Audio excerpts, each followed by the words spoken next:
Bienvenidos a su programa Quiero Vivir. Yo soy el doctor Gilberto Priego y hoy, como todos los días, primero dándole gracias a Dios nuestro Señor de haber despertado y haber despertado con bien. Te doy a ti la más grata y cordial bienvenida a tu cachito de medicina, tu segmento en donde lo único que queremos es que aprendas medicina por el simple hecho de aprender, punto y se acabó. Hoy tenemos muchas cosas para todos ustedes, pero como platillo principal, bueno, está conmigo el farmacólogo de aquí del programa. Recuerden que la farmacología como tal es una licenciatura, es una especialidad dentro de todo este mundo mágico de la medicina. Él es el farmacólogo Carlos Estrada, que nos ha estado ilustrando y enseñando un montón de cosas acerca de la ciencia de los medicamentos. Bienvenido, gracias por estar aquí. Gracias, Gilberto, y gracias a todos por escucharnos, ¿no? Y bueno, dentro de todo, no tengo avance médico, pero sí tengo una anécdota que contarles. Ponme musiquita, por favor, Juan. Así como para que aprendamos que a veces la medicina creemos que es algo y resulta que es todo lo contrario. Pero el principio de los síntomas y lo que siente un paciente no lo puedes desaparecer. Fíjense bien, en este fin de semana, específicamente el sábado, me hablaron mis amigos, les mando un abrazo fuertísimo, amigos muy queridos, Arnulfo y Berta, que son dos médicos súper chambeadores, y bueno, tienen mucha intuición clínica, y les llega un chavito de 13 años con un cuadro que fue de peritonitis por una apendicitis complicada. Esa fue la apreciación clínica de este chavito.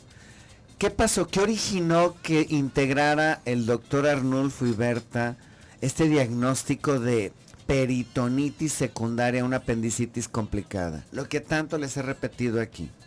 Dolor abdominal que empieza lento, se va incrementando, no saben de qué es, nunca en su vida había tenido este chavito de 13 años dolor. Lo llevan a una de las instituciones de la Cruz Verde. Hasta les digo si quieren quién lo atendió. Digo, no sé bien esos datos, pero para que vean que no estoy echando acá ni pedradas ni nada. Es ver realidades. Lo llevan a una institución de la Cruz Verde. ¡Escoletes! No se preocupe, señora. Está preocupado su chiquillo. Ahí le va el antibiótico y el analgésico. A las 12 horas el chiquillo con más dolor. Lo regresan a la Cruz Verde. Eso se llama ser pertinaz, ¿eh? Lo regresan. Entonces medicina más fuerte, señor. Vamos a meterlo, a ponerle suerito. Y tómala. Entonces en la vena le ponen analgésico más antibiótico. Lo dan de alta. Al día siguiente el chiquillo se sigue quejando. Igual, otra vez lo vuelven a meter. Antibiótico, analgésico. Es impresionante. Yo les he dicho aquí. Un dolor abdominal que no conoces. Tú no permitas que te den analgésico ni antibiótico si no hay la integración de un diagnóstico. Yo se los he dicho aquí. Si no tienes la integración de un diagnóstico, no permitas que te den antibiótico ni analgésico. Y acláralo con el doctor. ¿Sabe usted que tengo? Sí, demuéstremelo, porque puede ser una apendicitis que está empezando. Bueno. Fíjense, ya pasaron 24, 48 horas después, otra vez dolor, regresan a la Cruz Verde, otro suerito, más analgésico, más antibiótico. Entre las 48 y 72 horas, este chamaquito se empieza a poner grave, empieza con fiebre, regresa otra vez a la Cruz Verde y otra vez le dicen, es que necesita doble antibiótico. Le dan eso, ya la señora dice algo no anda bien y digo, ella estuvo acudiendo al servicio médico y si no podemos decir que fue remedio casero en su casa y de ahí se va con estos dos doctores, estos amigos y total que lo operamos de emergencia con ese diagnóstico y ¿qué creen que me encontré? Pues abrimos la cavidad, pus por todos lados, una pus muy purulenta, pero llamaba algo la atención, no olía.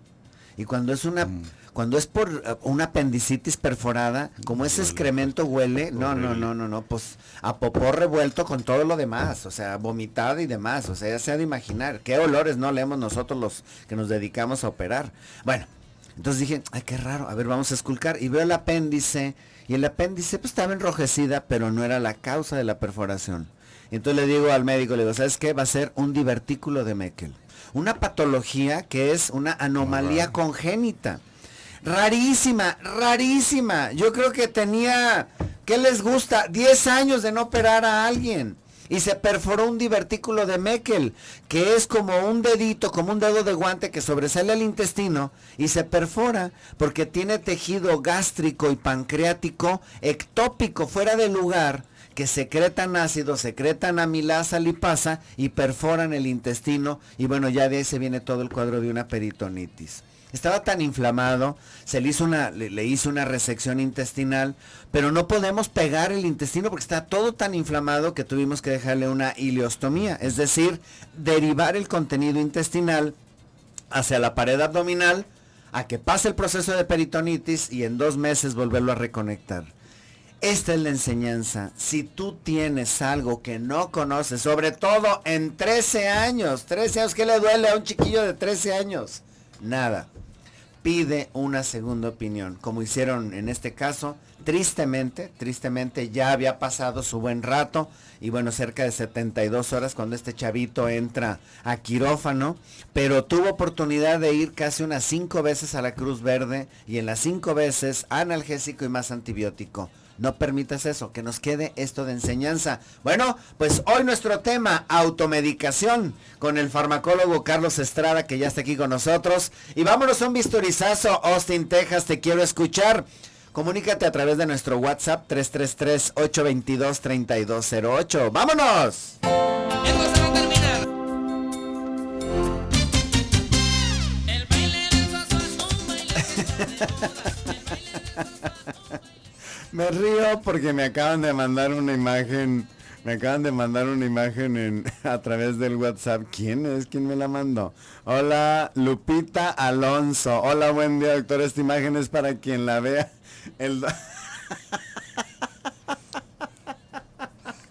Es una fotografía en donde se ve Cristóbal Colón mentando a la madre. Y entonces un doctor, como si fuera un rayos X, exclama y dice, claro, el diagnóstico es muy obvio, es un claro colon irritado. Ay, no, Lupita, muchas gracias. Qué bárbaro, está buenísimo. Ok, entonces, tenemos esto del problema de la automedicación, que viene, pues claro, en esta fusión, Carlos, de nuestros ancestros españoles con nuestros ancestros indígenas. Pues nuestros ancestros indígenas les ganaban a los europeos, a ti te consta que Por conocían supuesto. procedimientos de ortopedia, dentales, hierbas, y sabían mucho, eran buenos para los partos, sabían muchísimo, pero mucho era ancestral de papás a hijos. Así es. Mira, majo, usted no necesita ir con el tlatoania que le dé ahí, usted esta hierbita es para esto y esta es para esto. No sé, quiero imaginarme que genéticamente traemos esto de corrígete tú solo, que los doctores solamente para casos ya muy serios o muy graves. ¿Cuál es tu concepción de la seria problemática? Porque hoy, en este tercer milenio, es un serio problema la automedicación. ¿Cuál es tu concepto general de cuando tú como farmacólogo oyes decir automedicación? Desgraciadamente tiene mucho que ver precisamente la cultura es de alguna forma influenciable, ¿no? O sea, se influencia a la gente por esa cultura que tenemos de utilizar los test, no sé, la homeopatía, un montón de cosas, ¿no? O sea, por supuesto que eso influye. Pero yo pienso que también influye los medios de comunicación. Y ahora vemos en la televisión a Lolita Ayala, que no es ningún médico, no tiene conocimientos de ninguna naturaleza, recomendando un montón de porquerías que supuestamente sirven para tal o cual situación, ¿no? Entonces yo pienso que influye muchísimo eso. Hay cosas en internet que se pueden buscar que desgraciadamente malorientan a las personas. No hay que creer todo lo que dice en internet, hay que saber dónde buscar. Entonces todo eso influye dentro de esa situación.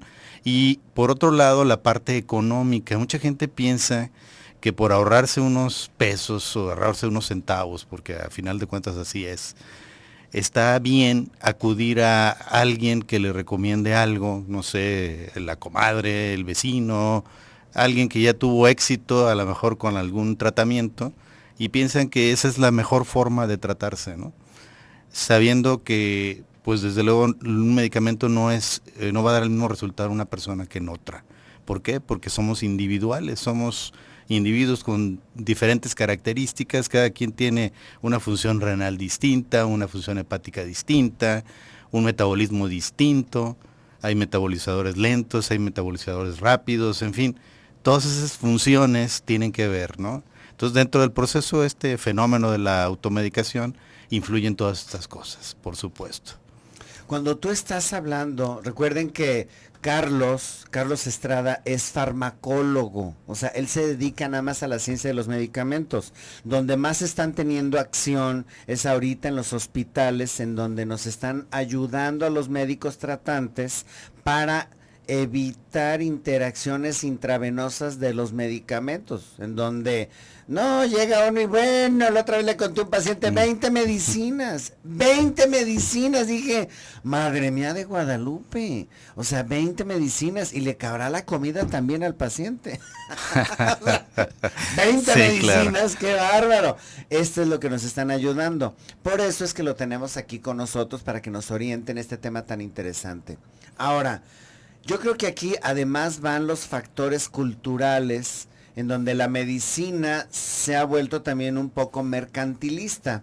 Sí, claro. En donde la idiosincrasia del mexicano es de que el médico tiene que dar casi gratis sus servicios. Cuando tú dedicas como médico muchos años A estudiar, para supuesto. prepararte, para hacer lo mejor en tu trabajo, y claro, es a lo que te dedicas, por lo tanto, te doy la consulta y es lo que yo te cobro. No, pero que doctor tan cobrón, entonces ¿cómo le voy a pagar? No, mejor. Y esto a mí me ha pasado cuando yo por X, oye, voy a la farmacia y entonces yo veo gente que se baja hasta en coches de esos alemanes importados carísimos, en donde lo que les sobra es la lana a estos cuates, preguntándole al muchachito de la farmacia que no se ve que ni terminó la secundaria, oye, ¿qué me recomiendas? Traigo una tos impresionante. Finalmente esto también es automedicación. ¿Qué opinas de eso? Sí, desgraciadamente eso es muy común. Volvemos a lo mismo, hay gente que entiende mal el concepto y dice, bueno, me arriesgo a que me recomienden algo y pues adelante, ¿no? Eso es desgraciadamente un problema muy frecuente y que lamentablemente es muy común en todos los estratos sociales, desgraciadamente, desde los pequeños, desde los que menos ingresos tienen hasta los que más ingresos tienen, hay esa cultura, ¿no? Es una cultura, diría yo. Ahora, el riesgo de la automedicación, eso es lo importante que hay que definir en este caso. ¿Qué riesgos tiene? Uno de los riesgos es enmascarar el cuadro clínico. Hace rato platicabas de lo que sucedió con este pequeñín. Bueno, pues a final de cuentas, eso sucede con mucha regularidad en cuadros simples que se complican cuando les recomiendan alguna cosa y se la empiezan a tomar y oculta el cuadro, ¿no? Eso es un riesgo enorme, el que pueda suceder algo más grave. ¿Por qué? Porque estás ocultando el síntoma. El síntoma es algo precisamente que te está diciendo el organismo, pues necesitas saber por qué, necesitas diagnosticar, necesitas hacer el diagnóstico. No curar nada más o atenuar el síntoma. Ese es un riesgo. Ahora, en esto de la automedicación, les voy a platicar una anécdota que me ocurrió hace, ¿qué diremos? Unos 10 años aproximadamente, de un caso específico de un joven con falla renal completa. ¿Qué pasaba? ¿Qué pasó aquí con este chavito? Pasó que hay un medicamento que se llama Febrax y suena como fiebre, como que es para acabar con la fiebre. Febrax para la fiebre. Y la abuela le dice a la mamá, ¿tiene fiebre tu hijo? Dale Febrax. Y la señora, no hombre, pero a cada rato le daba el Febrax. Resultó que este muchachito hizo una glomerulonefritis tóxica y finalmente, 10 años después de esos episodios que tenía anginas, a lo mejor el escuincle, terminó con una falla renal. La pregunta va encaminada con esta anécdota, farmacólogo Carlos. la automedicación no es cosa de juego. No. Las estadísticas de falla renal en México son impresionantes. Tenemos montón de jóvenes con falla renal completa. Y los expertos dicen, Gilberto, el 93% es por medicamentos desinflamantes. Así es. No, y en el hospital nosotros vemos casos importantes al respecto. 30%, o sea, no estamos hablando de una cantidad pequeña, 30%, 3 de cada 10 pacientes que llegan al hospital llegan por abuso de sustancias, de medicamentos, complicándose. O sea, se complica su cuadro y llegan al hospital precisamente porque se automedicaron y llegan ya en unas condiciones muy diferentes, ¿no? Entonces hay que empezar a tratarlos con otras situaciones. Esto de la falla renal, yo lo he visto muchísimo asociado al ketorolaco. El otro día me dice una persona, pues yo tengo como 5 años tomando el ketorolaco. Le dije, pues ya quisiera ver cómo están tus riñones. ¿No has notado esto? O sea, una serie de cosas que le pregunté, edema, etcétera, una serie de cosas, ya los tenía. El muchacho ya tiene un problema de ese tipo, pero no sabía que lo tenía. Ese es el riesgo. Esto es lento y paulatino, pero se da. Y es un riesgo que no tendríamos por qué correrlo. ¿Qué les parece? Qué increíble, ¿no? Impresionante. La ciencia de los medicamentos son drogas, son sustancias. Nada es inocuo. Nada, todo tiene un precio y un costo en nuestro organismo. Dejen lo que cuesta en la farmacia, lo que va a hacer de estragos cuando no está bien indicado y sabemos los riesgos y las precauciones que debemos de tener. Vámonos al bisturizazo. ¿Tienes alguna pregunta? ¿Tienes algún comentario? Comunícate 31 22 11 90 36 47 18 83. Estás en la mejor estación, así es, aquí en Radio Mujer.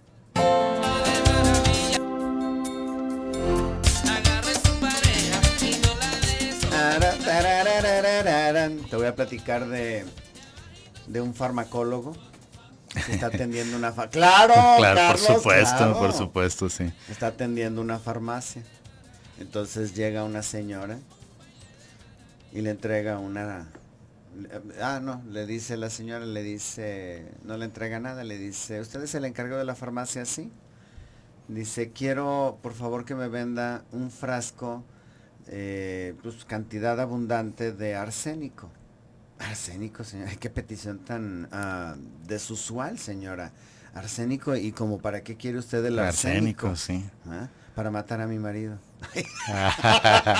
Señora, ¿cómo cree usted? No, señora, por el amor de Dios, no, señora. O sea, ese es un... No, señora, ¿cómo cree? Sin decir palabras, la señora saca una foto de su marido poniéndole el cuerno con la esposa del farmacólogo y se le enseña y dice el farmacólogo, con receta hasta pilón doy, señora. Por supuesto. Con receta hasta pilón doy, señora. Aquí está su arsénico, mire, para que no diga que no. Muy bueno. Ya estamos aquí de regreso en este su programa Quiero Vivir. Y bueno, pues hoy con este tema de la automedicación. Tenemos un caso en donde ahora sí, México da como un brinco de alerta y alarma en cuanto a la automedicación de lo que eran los antibióticos. Correcto, sí. Y México contra lo que debería de ser, porque ¿o no, Carlos? Dices que en otros países no hay medicamento que se vende y hay un farmacólogo en cada farmacia. Correcto. Verificando directamente con su médico, casi. Oiga, doctor Priego, ¿usted le recetó esto al paciente? Sí. O por internet, como en Estados Unidos, que se mandan las recetas. Y si el doctor dice, quiero que le des 10 días, una cada 12 horas, nada más le das 20 pastillas, no la caja de 30 o de 40. Correcto, no le sobra nada, ¿no? Además de que eso es economía para el paciente, porque no tiene es. que andarse quedando con medicinas que después se antoja ahí andar usándolas. Platícanos un poquito qué pasó como para que el gobierno haya tomado cartas en el asunto, igual que los medicamentos hipnóticos, ansiolíticos, sedantes, que se requiere receta, hoy el antibiótico requiere una receta. Lo que tuvo que pasar es que desgraciadamente se incrementó terriblemente la resistencia bacteriana. Es decir, ya los antibióticos no eran efectivos para los bichos, las bacterias pues que estaban causando las enfermedades. Y entonces se tenía que recurrir cada vez a antibióticos más sofisticados, de más generación, más recientes, para tratar infecciones simples. Entonces dijeron, esto no puede seguir sucediendo. Y esto no puede seguir sucediendo, ¿por qué? Porque se tiene el acceso muy sencillo al antibiótico, y como se abusa de él, pues desgraciadamente generó esta situación. Entonces, ¿qué recomendación se hizo? Bueno, pues tomar las medidas necesarias para controlar el manejo de los medicamentos, específicamente los antibióticos. Y esa fue una recomendación de la Organización Mundial de la Salud.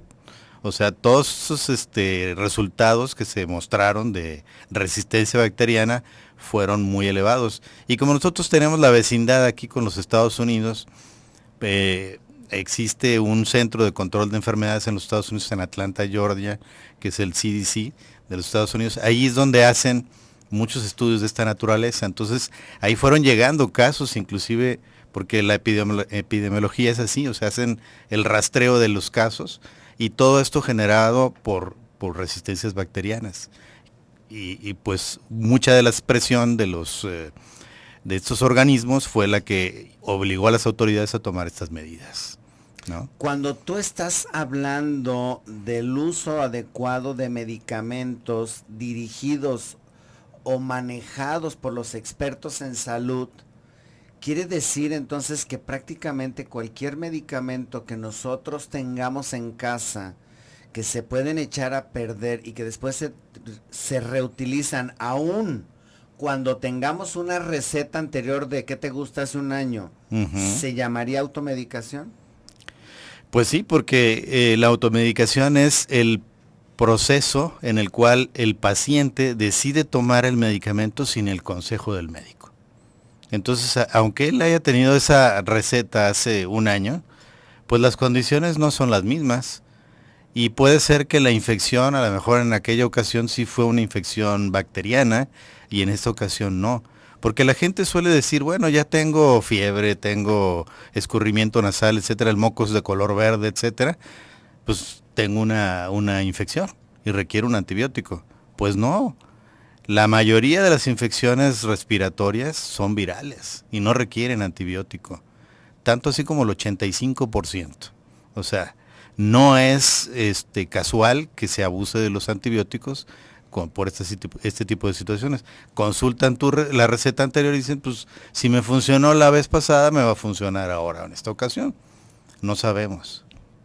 Ahora, hay otro punto también medular en cuanto a la automedicación, y yo recuerdo hace unos 4 años que hubo casos de hepatitis fulminante con una cáscara del fraile o quién sabe qué, que era para adelgazar, y era una hierba. Es que las hierbas no hacen daño, claro. No. Sí, claro. Pero finalmente se reportaron aquí, nada más aquí en Guadalajara hubo cerca de 7, 8 casos de hepatitis fulminante de personas que estaban para bajar de peso con esta cáscara de fraile.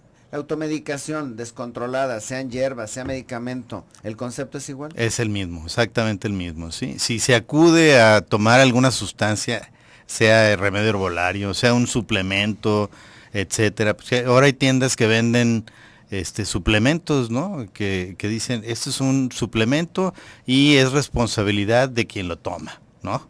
Quien lo recomienda y quien lo toma. Así dice la leyenda, ¿no? Sí. Y eso es muy lamentable que nosotros tengamos ese tipo de medicina aquí en nuestro país, porque en los Estados Unidos eso no existe. Ahí existe, cuando hay riesgos, la FDA, la organización que determina esto de los medicamentos en Estados Unidos, dice, ponle una advertencia que se llama Black Box Warning, advertencia de caja negra. Dice, el uso de este medicamento le puede a usted causar hipertensión, o sea, lo que sucede con ese medicamento. Y las farmacéuticas desgraciadamente ocultan mucho este tipo de información. A mí lo que me llamó la atención, ahora, bueno, que acabo de estar en Washington en el Congreso de Gastro, es que estás en el hotel ya estirando las paturrias y prendes la tele y ves un comercial, ves, ¿no? los comerciales con el nombre del medicamento, la sal y luego abajo las letritas chiquitas y todo, y dices, híjoles, Si esto no tuvieran la regulación que tienen de que nadie puede comprar este medicamento sin más receta, que una prescripción de un doctor que se va vía electrónica a la receta, aquí en México, ¿cómo sería con los medicamentos de patente? Los medicamentos que no son de uso, ahora sí, sobre la mesa, los OTC. Platícame. Sí, pues sería terrible, ¿no? A final de cuentas, si el uso y abuso precisamente de los que se llaman OTC es muy grande, el de los que son de patente, de que supuestamente hay ciertas fracciones. Si ustedes revisan en los medicamentos dice SSA y luego tiene un número romano. Puede ser 1, 2, 3, 4, 5 y hasta 6. Ok, el 5 y el 6 son los que se pueden considerar más seguros, ¿no? Su uso. Pero es un uso no prolongado, es un uso corto, digamos, un uso realmente para una molestia pasajera, temporal. Pero los que son de fracción 4, que es la inmensa mayoría de los medicamentos que nosotros tenemos, deben de ser por prescripción médica. Y así lo dice la Ley General de Salud. Sin embargo, aquí la ley no se aplica, porque en cualquier farmacia usted puede uno solicitar, véndeme, no sé, amlodipino, y se lo venden. Cuando ese medicamento debería estar prescrito por un médico, ¿no? Cuando que tenemos que ir al bisturizazo, ¿qué le estás haciendo al reloj, Neto? A ver, confiésate, ¿eh? Tuvo muy malo el chiste anterior, bueno, ahorita vamos a sacar uno bueno. Vámonos al bisturizazo desde Tennessee, nos dice Patti y Alma Cermeño, interesante el programa, pero desgraciadamente por diferentes situaciones a veces caemos en la automedicación.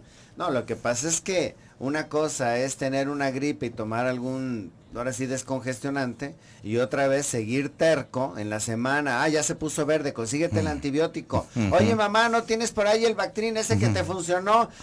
El de hace 2 años, hija, sí, cómo no, vente por él, hija, es un raquete bueno, ¿qué es? Ese cura todo. Ese es el grave problema. Vámonos al bisturizazo, regresamos. Estás en la mejor estación, aquí en Radio Mujer.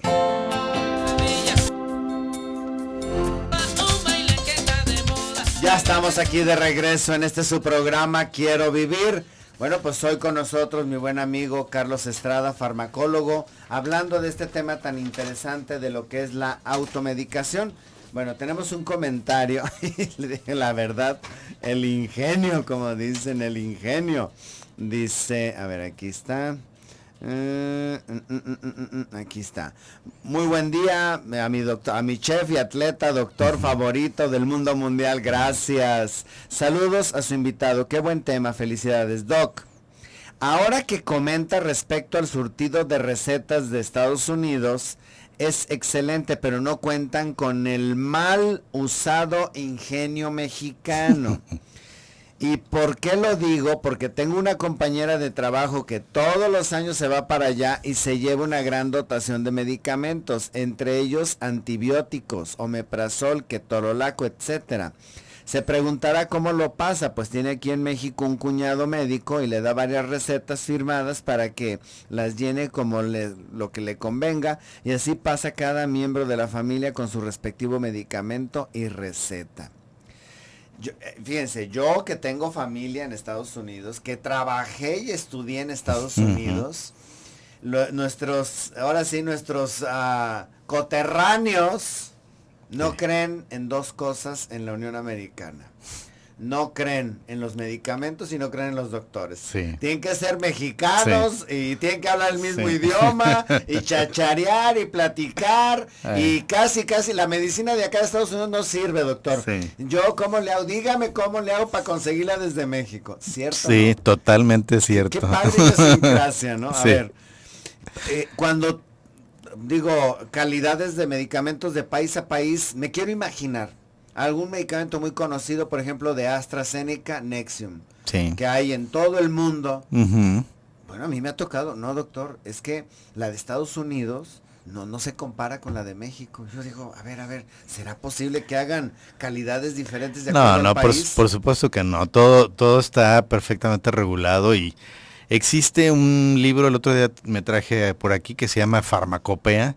Hay la USP, la Farmacopea de los Estados Unidos, la Farmacopea de México, etcétera. Cada país tiene la propia, bueno, la mayoría de los países, porque no todos tienen, pero ahí es donde viene precisamente los requisitos de calidad, de fabricación de los medicamentos.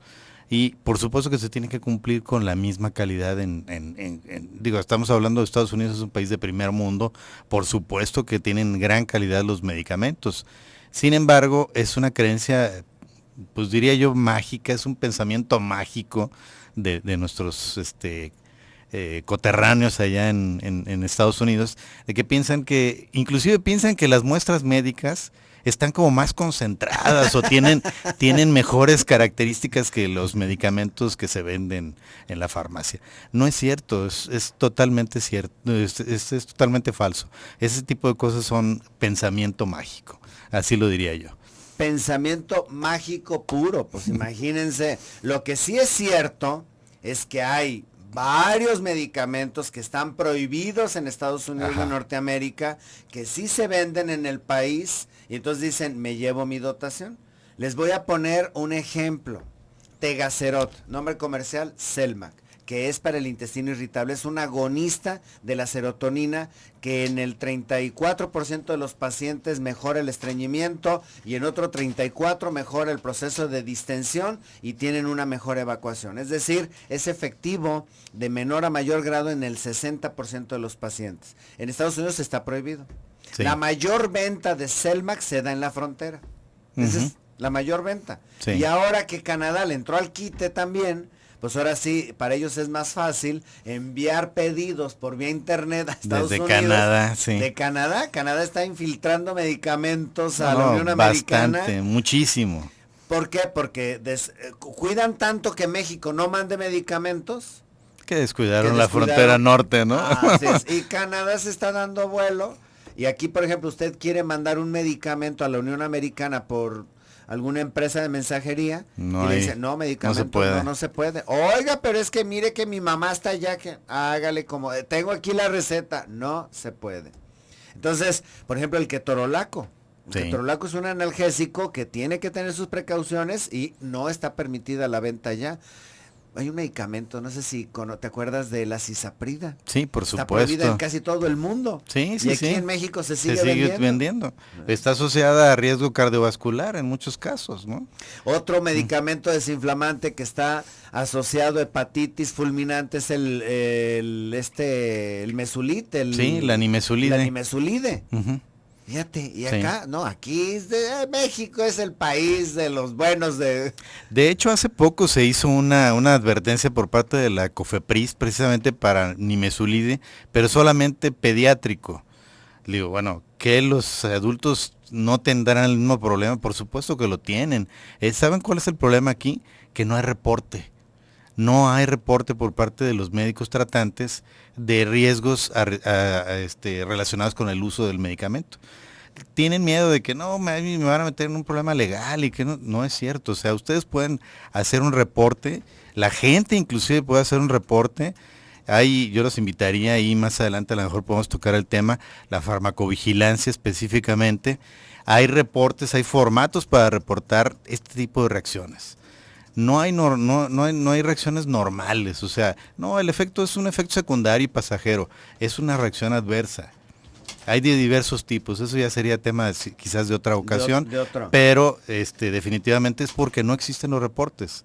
El metamizol existe en nuestro país y causa agranulocitosis y está súper demostrado, pero pues como no existen los reportes, sigue manejándose, ¿no? Y vaya que se utiliza, ¿no? Muchísimo. Neomelubrina, prodolina, todas las butiliosinas compuestas. Por cierto, aquí comentaba que qué gran latrocinio el de la buscapina compuesta, siendo que son sales antiquísimas tan baratas y la caja con 20 pastillas vale más de 200 pesos. Así es. Se basan en que la gente llega y que esto sería como en lugar de pañuelo desechable, pregunto por Kleenex. Así es. Que se metió la marca. Tanto que se hizo así, ¿no? Entonces yo les decía, pónganse muy truchas. Se nos está acabando el tiempo y a mí me gustaría que nos dieras un recorrido y recomendaciones en cuanto a este tema tan interesante de la automedicación.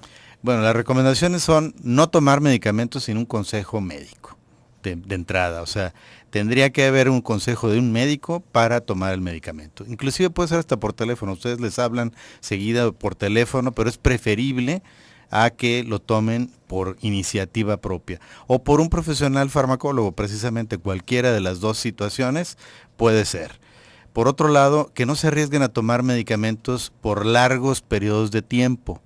Los largos periodos de tiempo traen problemas, ya lo vimos, insuficiencia renal, insuficiencia hepática, problemas en el corazón. Todos estos medicamentos que hemos mencionado, inclusive la acetaminofén, el Tempra común y corriente, tienen efectos hepáticos ya súper demostrados. Entonces, no podemos tomar medicamentos por largos tiempos. Y aquí es la conciencia. Fíjense bien, la pregunta tan interesante que me están haciendo. Buenos días. También hay que tener una indicación médica para usar medicamentos como Febrax, paracetamol, ibuprofeno. Sí, por supuesto. Por supuesto que es lo ideal. Sin embargo, ya hace rato platicamos de que una gripe o algo así puede tratarse 1 o 2 días, 3 máximo, los síntomas, pero más de eso ya no. ¿Por qué? Porque está enmascarando un cuadro clínico, ¿no? Hay muchísima participación. No, muchísimas preguntas. Sí, se nos está acabando el tiempo, dice. Las podemos contestar por correo, ¿eh? Sí. Ok, te las doy. Me las pueden mandar y con todo gusto por correo o las dejarlas hacemos. aquí, o Claro. mañana las leo. Yo tomo telmisartán para la presión una vez al día. ¿Qué tanto puede durar el riñón? Graciela Muñoz. Bueno, hay este efecto protector bajo una indicación de que es un antihipertensivo, ¿no? Sí, es correcto. El telmisartán es un antihipertensivo y sí debe tomarse en forma habitual. Sin embargo, sí hay que hacer estudios de cómo está su función renal, su función específicamente con estudios de laboratorio, ¿no? Tu correo, para si alguien tiene alguna pregunta directa Es contigo. C de casa, E, D de dado, L de Luis, R de Roberto, 61@gmail.com. C de casa. E, D de dado, L de Luis, R de Roberto, 61@gmail.com. El tiempo se nos fue rapidísimo. ¿Algún teléfono de contacto, Carlos? 3314 30 34 16. 3314 30 34 Se 16. nos fue el tiempo. Volando. Volando, qué bárbaro, el tiempo se nos fue rapidísimo, no me queda más que decir, gracias. Ahí estuvo Juan en los controles, Jessy en el teléfono, Rosy en la producción y un servidor Gilberto aquí en la conducción. Recuerda, si tu médico te prohíbe el café o el chile, no le hagas tanto caso, que no haya evidencia científica de que sea daño, pero si tu médico no cree en Dios, te pregunto, ¿qué estás haciendo ahí? Cambia de médico. Yo soy Gilberto Priego, que Dios los bendiga.